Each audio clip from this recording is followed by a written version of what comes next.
भी फीके हो गए। इतना फीका कर दिया विरोधियों ने, इतना फीका कर दिया विधर्मियों ने कि जब देखो जब त्योहार आता है और ये अपनी चाल चलना प्रारंभ कर देते हैं। मावा नकली है, दूध नकली है, मावा नकली है, दूध नकली है, और इनकी निगाह में वो चॉकलेट असली है। घर के पकवान नकली, घर का भोजन नकली, भारत की भूमि पर बनने वाला पकवान गुलाब जामुन, इमरती, भजिया, पकोड़ा, खोपरा पाक, अपने घर में बनने वाला गुजिया, पपड़िया, सब नकली है। बस बाजार जाओ, रक्षाबंधन का त्योहार है, एक टॉफी भाई बहन को, बहन भाई को दे दे, और इसको त्योहार कहते हो। त्योहार वो होता है जो घर की माँ घर में मिठाई बनाए और बच्चों को खिलाए, उसको त्योहार कहते हैं।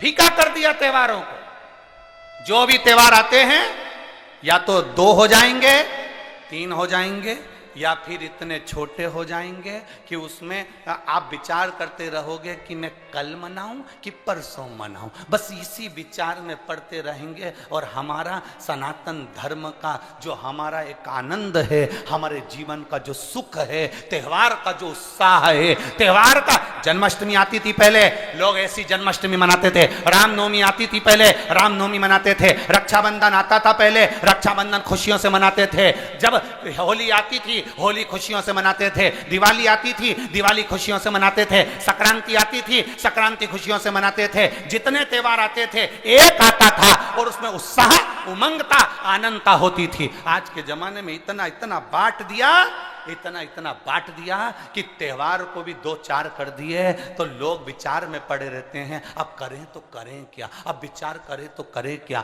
टॉफियों को इतना जरूरी बता दिया कि घर में मेरी माताओं के हाथ की बनी हुई गुलाब जामुन, खोपरा पाक, गुजिया और पपड़िया कोने में पड़ा रहता है, और वो टॉफी एक मूल हो जाती है, एक चॉकलेट मूल हो जाती है। और हम समझ नहीं पा रहे विधर्मियों को, हम सोच नहीं पा रहे कि हमारे सनातन धर्म पर कुठार प्रहार है ये,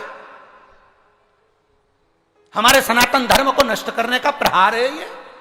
त्योहारों पर कौन सा एक, किसी ने बता दिया, कौन से शास्त्र, कौन से वेद और कौन से पुराण में लिखा है कि त्योहार पर बहन भाई को तिलक लगाए तो टॉफी खिलाए, चॉकलेट दे। यह हमारा सभ्यता, हमारी संस्कृति और हमारा संस्कार नहीं है। यहां तो ये नियम है, बहन भाई को जब राखी बांधे तो बांधने पर उसने अपनी माँ से जो मिठाई बनाई हो वो थाली में रखी हो, और बहन भाई को और भाई बहन को खिलाए, तो माता पिता का आशीर्वाद उसके शरीर में पहुंच जाए, उसके जीवन में पहुंच जाए। हम किन ओर जा रहे हैं?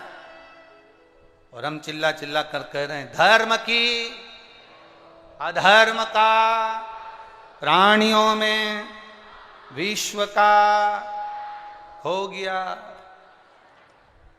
सीधी बात। हम जा कहां रहे हैं? हम किस पथ की ओर, हम किस मार्ग की ओर जा रहे हैं?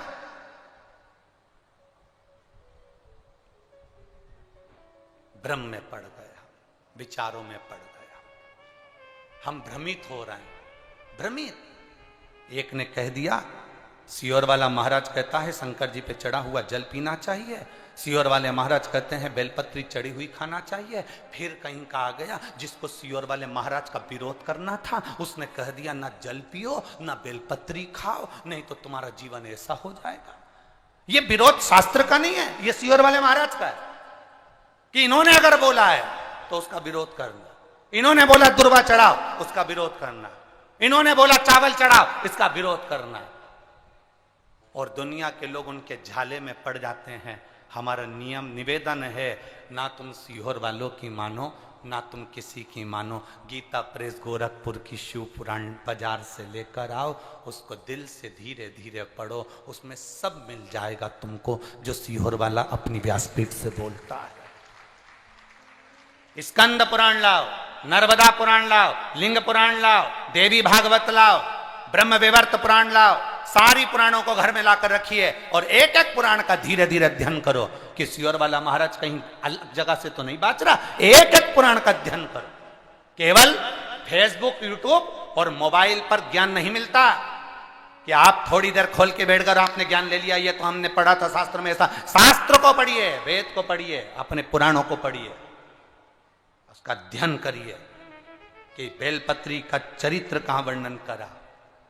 एक बेलपत्र दान का जो वर्णन हमारे शास्त्रों में किया गया, एक वृक्ष लगाने का फल हमारे शास्त्रों में कहा गया, एक भूखे व्यक्ति को भोजन कराने का फल हमारे शास्त्रों में कहा गया, उसको पहचानिए। एक नवयुवक लड़का अपने पिता के सिंहासन पर बैठ गया,